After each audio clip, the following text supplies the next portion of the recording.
whole issue is the industry does not want the public generally to have access to the courts. So there's all of these devices and methods that business has used to keep consumers out of the courtroom.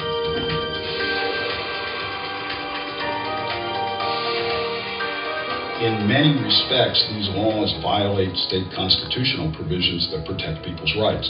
And in order to protect those new laws against challenge in the courts, the business community decided that it was important to them to stack the deck in their favor with the Supreme Courts of various states. They wanted their own set of judges who would be deciding whether these restrictions on people's rights would be upheld. As the legislature would try to affect tort reform, if it did get into law, then it came down to the courts to decide whether or not that law was constitutional. And there started to be decisions around the country that said that these laws were not constitutional, that they went too far.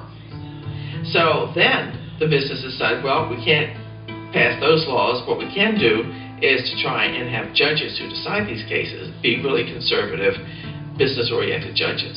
Karl Rove developed this plan and worked with the Chamber of Commerce to influence the outcome of key judicial races around the country. They put in place a pretty aggressive campaign, ranking which states are most important for them to be in, and putting tens of millions of dollars a year into these elections that often had tiny amounts of money.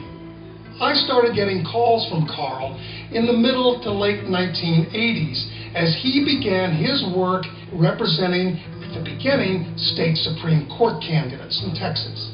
Rove was able to put together a franchise, basically, to elect Republicans who he was representing with a guarantee that they would have well-financed races and business interests got Supreme Court judges who were going to rule their way on business cases and on tort cases.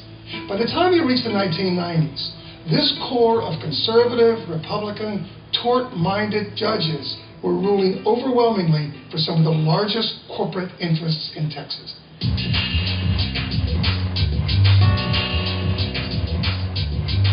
It's a model that they used and they exported to other states. It's a good payoff. It's a good payoff. You put money in a judicial race, you spend $100,000 to help challenge a judicial candidate, it can have literally $1 million impact on your company.